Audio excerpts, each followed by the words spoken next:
नमस्कार, मैं हूं पवन त्यागी। कोरोना के बाद से दुनिया में अर्थव्यवस्था चौपट हुई और उस चौपट अर्थव्यवस्था को संभालने में चीन जैसी महाशक्ति आज भी वो संभल नहीं पाई है। अमेरिका हो या ब्रिटेन, अर्थव्यवस्था को लेकर हालत यह है कि ब्रिटेन में तो एक के बाद एक प्रधानमंत्री तक इसलिए बदल दिए गए क्योंकि वहां लोगों को वो रोजगार नहीं दे पा रहे हैं। लेकिन ऐसे में भारत अरबों रुपए का सौदा विदेश में कर रहा है और वो भी जहाज। जी हां, आपने सही सुना। भारत की कंपनी एयर इंडिया ने बाकायदा अब 3 देशों से बोइंग विमान खरीदने का सौदा किया है और इस सौदे के कारण आप भारत की उस महत्ता को समझिए कि अमेरिका के राष्ट्रपति जो बाइडेन, ब्रिटेन के जो प्रधानमंत्री हैं ऋषि सुनक और फ्रांस के राष्ट्रपति मैक्रोन, उन तीनों ने बारी बारी से हमारे देश के प्रधानमंत्री मोदी जी को धन्यवाद कहा है। बाकायदा उनसे बात करते हुए यह कहा कि ऐसे दौर में आपने जो ये मदद की है, जो सौदा किया है, ये वाकई में लंबा जाएगा और इसके अलावा भी हम कई सौदे करेंगे। पूरी दुनिया इस सौदे को देख करके अवाक है कि ऐसे में जब पूरे देश की अर्थव्यवस्था चरमराई हुई है, कोरोना से कोई उभर नहीं पाया है, चीन में बेरोजगारी इस कदर बढ़ गई है कि लोग सड़कों पर आ गए हैं और ऐसे में भारत की तरफ से यह सौदा करना, हालांकि आपको बता दें कि एयर इंडिया का जो स्वामित्व है वो टाटा सन्स के पास है। पिछले दिनों टाटा ने उस कंपनी को ले लिया है, लेकिन भारत सरकार की तरफ से जिस तरह से आज भारत के उद्योगों को बढ़ाया जा रहा है, इससे भारत की अर्थव्यवस्था और भारत में टूरिज्म, इस बात पर मोदी सरकार 2014 से ध्यान दे रही है। आप मोदी जी के ज्यादातर विजिट या भाषण देखेंगे तो आपको पता लगेगा कि मोदी जी का पूरा फोकस टूरिज्म सेक्टर पर है, क्योंकि इस टूरिज्म सेक्टर में लागत कम और आमदनी ज्यादा है। और इसीलिए जो लोग मंदिर पर सवाल उठाते हैं उनको यह भी समझना होगा कि यह मंदिर ही हमारे यहां एक बहुत बड़े पर्यटन के केंद्र भी हैं। इससे जो अर्थव्यवस्था है उसमें बहुत बड़ा इजाफा होता है, क्योंकि जब कोई टूर पर आता है, मंदिरों के तीर्थ स्थल और दर्शन के लिए निकलता है, तो वो किसी होटल में ठहरेगा, किसी रेस्टोरेंट में खाना खाएगा, वो फिर कहीं चाय भी पिएगा और वो मंदिर में चढ़ावा भी चढ़ाएगा। तो ये सब एक अर्थव्यवस्था से जुड़े हुए हैं और इसी को देखते हुए जिस तरह से पर्यटन केंद्रों को विकसित किया गया और जिस तरह से सरकार ने इस पर ध्यान दिया, उस वजह से आप एक कॉन्फिडेंस देखिए कि एक जो हमारे यहां कंपनी है हवाई जहाजों का संचालन करने वाली, वो एयर इंडिया, वो अगर बोइंग विमान खरीद रही है और वो भी थोड़े मोड़े नहीं, 470, जी हां 470 बोइंग विमान ये खरीदेंगे। पहले जो सौदा हुआ है वो आपको बता दें कि इसमें जो पहला सौदा है वो 220 बोइंग विमान खरीदने का हुआ है और यह सौदा 34 अरब डॉलर का है। जी हां, 34 अरब डॉलर का यह सौदा हुआ है और इस सौदे से आप इसी से अंदाजा लगा सकते हैं कि पूरा जो सौदा है, जैसा मैंने कहा 470, जिसमें कि फ्रांस, अमेरिका और ब्रिटेन से ये हवाई जहाज खरीदे जाने हैं, कुल मिलाकर के जो सौदा है ये 80 अरब डॉलर यानी 6.40, लगभग 6.5 लाख करोड़ रुपए का सौदा है। और इस सौदे के बाद प्रधानमंत्री मोदी को जो थैंक यू आए हैं, जो ट्वीट किया है इन राष्ट्राध्यक्षों ने, उससे आप अंदाजा लगा सकते हैं कि आज भारत की दुनिया को आवश्यकता है, आज भारत की स्थिति क्या है, आज भारत किस तरह से चीन को पिछाड़ रहा है। यहां आपको एक और बात याद दिला दूं कि अगर यह सौदा सरकार की तरफ से इनिशिएटिव ना लिया जाता, यानी मोदी सरकार, केंद्र सरकार इसमें पहल ना करती, तो या यूं कहें सीधी भाषा में कि मदद ना करे, तो यह सौदा नहीं हो सकता। और इस सौदे के क्या मायने हैं? यह केवल 2 देशों के बीच एक व्यापार भर नहीं है, इससे बहुत चीजें टिकी हुई हैं। और इसके बीच में जो टिकी हुई चीज जो इसके हिडन में है, जो इसके अंदर है, वो ये कि ये जो देश हैं अमेरिका, फ्रांस और ब्रिटेन, जो चीन से डील करते हैं, अंदर अंदर ये बात हुई है कि आप वो चीजें जो भारत बनाता है या जो भारत बनाएगा वो आप भारत से डील करेंगे, तब ये सौदा हुआ है। और इसके कारण चीन पूरी तरह बौखलाया हुआ है। चीन को लगता है कि अब वो भारत को किस तरह से डिफीट कर सकता है, क्योंकि भारत तो अब उसको हर क्षेत्र में पटकनी देता जा रहा है। अभी तक अमेरिका हो या फ्रांस या कोई भी दुनिया का देश, वो चीन के ऊपर इसलिए निर्भर था क्योंकि चीन में लेबर सस्ती है, और चीन जो है एक पेन से लेकर के और एक जहाज तक सब कुछ चीजें निर्माण कर रहा था। लोगों को लगता था कि सस्ता मिल रहा है, वहां से ले लो और इसको व्यापार में इस्तेमाल कर लें।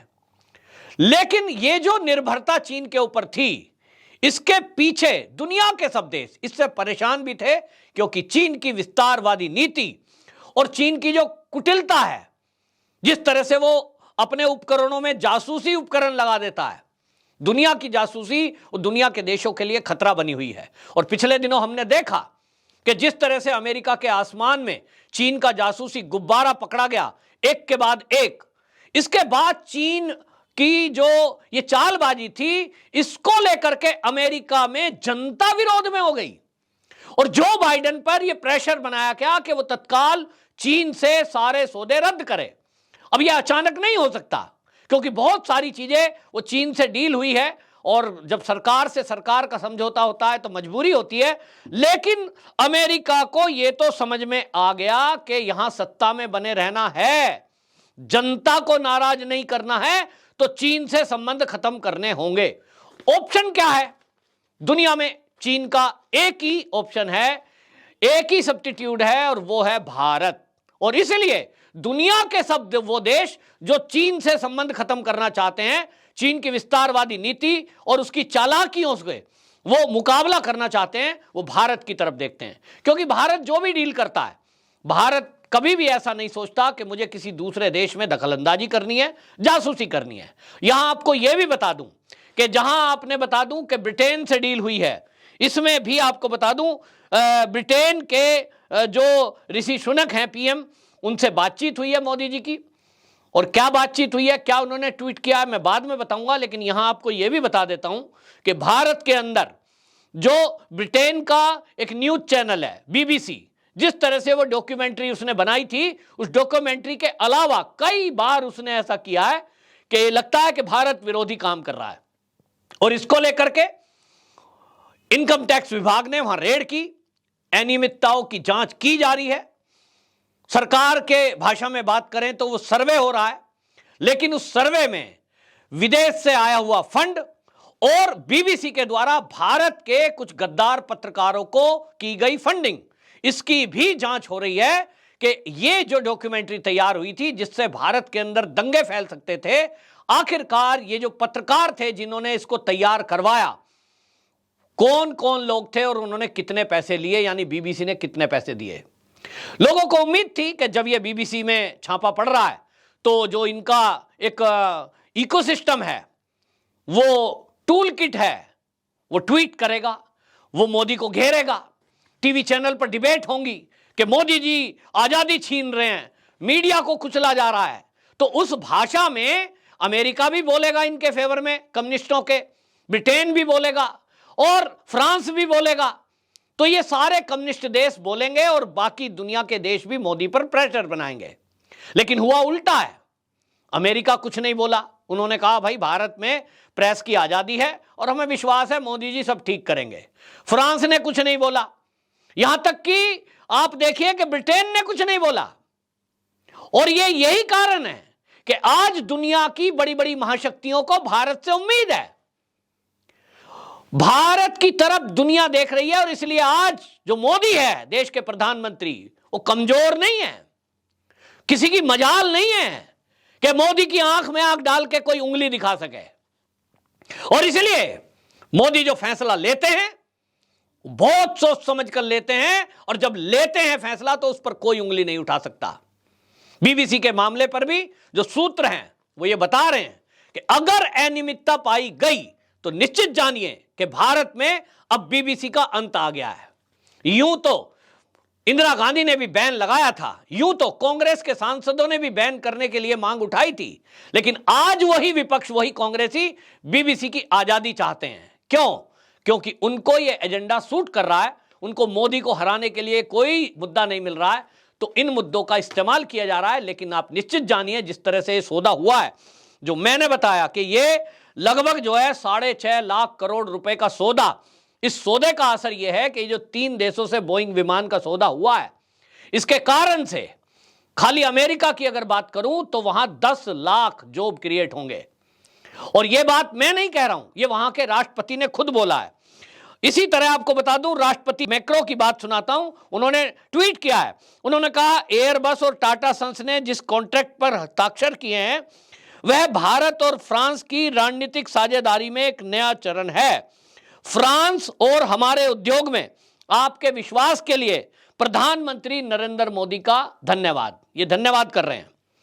ये जो है आप देखिए कि ये राष्ट्रपति हैं जो फ्रांस के, वो खुद इसमें कर रहे हैं। और ब्रिटेन के ऋषि सुनक की बात बताता हूं, वो कहते हैं ये दशकों में भारत के साथ सबसे बड़े निर्यात सौदे में से एक है और यूके के एरोस्पेस क्षेत्र के लिए ये बड़ी जीत है। विंग्स का निर्माण ब्रायटन में और इंजन का निर्माण डर्बी में होगा। यह सौदा देश भर में नौकरियां पैदा करेगा और हमारी 5 प्राथमिकताओं में से एक अर्थव्यवस्था को आगे बढ़ाने में मददगार होगा। धन्यवाद मोदी जी। मोदी को धन्यवाद कर रहे हैं, बाइडेन भी धन्यवाद कर रहे हैं। और इसका अर्थ समझिए कि हमारे ही साथ 1947 में धर्म के आधार पर जो एक देश अलग बना, पाकिस्तान, वहां एक रोटी के लिए मारामारी हो रही है। आज वो पाकिस्तान कंगाल है क्योंकि वो एक विशेष धर्म के नाम पर बनाया गया था। और एक भारत है, यहां आप देखें कि जिस तरह से 8 साल में, केवल 8 साल अभी मोदी को हुए हैं, आज भारत को इस स्थिति में ला दिया है कि जहां हम हाथ बांधे गिड़गिड़ाते रहते थे, वो आज हमारे प्रधानमंत्री को थैंक यू बोल रहे हैं कि भाई उनकी अर्थव्यवस्था को मोदी जी आपने बचा लिया। हमारे यहाँ फजीतर हो रही थी, बेरोजगार युवक थे, बैठे बिठाए उनको हमें फंडिंग करनी पड़ रही थी, क्योंकि विदेशों में ऐसे रूल हैं कि अब बेरोजगार हैं तो उसको पैसा देना पड़ रहा है। वो कह रहे हैं हमारे यहाँ विरोध हो रहा था, अमेरिका में चुनाव भी आ रहे हैं, तो उसको देखते हुए वो मोदी की तरफ देख रहे हैं कि मोदी जी आपने हमें बचा लिया। यह है बदलता हुआ भारत, यह है नरेंद्र मोदी की कूटनीति और विदेश नीति और अर्थनीति। जो देश का विपक्ष और देश के कुछ बिकाऊ मीडिया मोदी पर यह सवाल उठा रहे थे कि अडानी को मोदी ने मदद की और एक घराने को हेल्प करके उसको आगे बढ़ाया, वो समझें कि मोदी ने खाली गौतम अडानी की मदद नहीं की है। मोदी ने भारत के जो भी उद्योगपति हैं, चाहे एक छोटा सा लघु उद्योग चलाने वाला एमएसएमई सेक्टर का उद्योगपति है, फिर चाहे वो टाटा कंपनी का समूह का मालिक है, सबकी मदद की है। और इसी मदद के कारण बड़े बड़े सौदे हो पाते हैं जब उनको बैंक से पीछे से लोन, फंडिंग और बाकी चीजें कर पाते हैं। मैं उन कांग्रेसियों से पूछना चाहता हूं कि अगर भारत की सरकार, मोदी सरकार, भारत के उद्योगपतियों की मदद नहीं करेगी तो क्या वो उन कंपनियों की मदद करे जो अपना 10वां भाग भारत में देकर धर्मांतरण कराते हैं, या वो चीन की मदद करे जो उस लाभ का पैसा उनकी सेना को पहुंचता है और सेना उससे असला खरीदती है और हमारे बॉर्डर पर हमारे सैनिकों के आमने सामने खड़े होकर उनको धक्का मुक्की या हमारे देश में घुसपैठ की कोशिश करती है। आखिरकार ये क्या कारण है कि कांग्रेस का हर सुर, हर बात तभी पैदा होता है जब देश विरोधी ताकतों के खिलाफ कोई कार्रवाई मोदी सरकार करती है। आज बीबीसी पर कार्रवाई हो रही है तो कांग्रेस को दिक्कत है। बीबीसी इस देश में कुछ भी डॉक्यूमेंट्री चलाकर दंगा फैलाए, देश विरोधी एक्टिविटी करे, कांग्रेस को कोई दिक्कत नहीं है। आज जिस तरह का सौदा ये बोइंग का हुआ है, निश्चित जानिए कि इस सब के कारण आज दुनिया में भारत का डंका बज रहा है कि जहां दुनिया आज अर्थव्यवस्था डामाडोल की स्थिति में अपना देश नहीं चला पा रही है, वहां भारत जैसा एक देश जिसको लोग ये कहते थे ये तो सपेरे का देश है, आज मोदी ने उसको इस स्थिति में ला दिया कि दुनिया की 3 बड़ी महाशक्ति मोदी जी को थैंक यू बोल रही हैं। आपकी क्या राय है कमेंट बॉक्स में जरूर बताएं। वंदे मातरम।